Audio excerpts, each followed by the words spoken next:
Bonjour à tous, une petite vidéo aujourd'hui pour vous présenter mon déchômeur à disque à Lemken Rubin 9 de 4 mètres. Donc en fait son but c'est quoi? En fait le déchômeur à disque, son but c'est de mélanger les débris végétaux avec la terre. Donc en fait cet outil il est composé de deux rangées de disques et d'un rouleau. Les disques font 62 cm de diamètre et la particularité de cet outil c'est qu'en fait les disques sont montés indépendamment. Il y a le disque, son support et un ressort. Et en fait, comme il est monté sur ressort, le disque va bouger un peu, va permettre de fissurer le sol et d'être un peu plus agressif que s'il était monté sans ressort, tout simplement.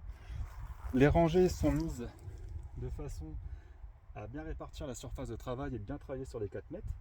Donc le disque va tourner, voilà, et il va venir en fait soulever le sol. C'est un outil qui demande un peu de vitesse. Moi je roule entre 10 et 12 km/h, quand je le peux bien sûr. Mais à basse vitesse, il travaille plutôt pas mal. C'est un peu la qualité de cet outil, c'est que il travaille quand même bien à basse vitesse, mais plus vous allez accélérer, et en fait plus le mélange terre et débris végétaux va être bon.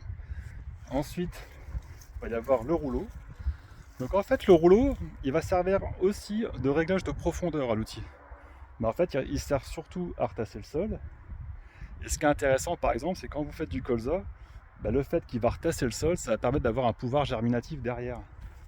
Et sinon on peut voir que au niveau du travail, c'est plutôt bon. Donc là, on a profité un peu de la pluie d'hier pour que ça rentre mieux, ça se mélange mieux, ça se voit de toute façon. Et là, forcément, on a un travail qui est plutôt pas mal. Et là, vous avez le travail du début. Voilà. Donc c'est un outil que j'affectionne particulièrement parce qu'il va... Déjà, il est efficace, il est simple à utiliser. Et en plus, il se replie, donc sur la route, il n'y a pas de problème. Le seul petit défaut, je trouve que c'est le réglage de profondeur, qui je trouve n'est pas très accessible. Mais sinon, c'est un très bon outil agréable à passer. Voilà, bonne journée.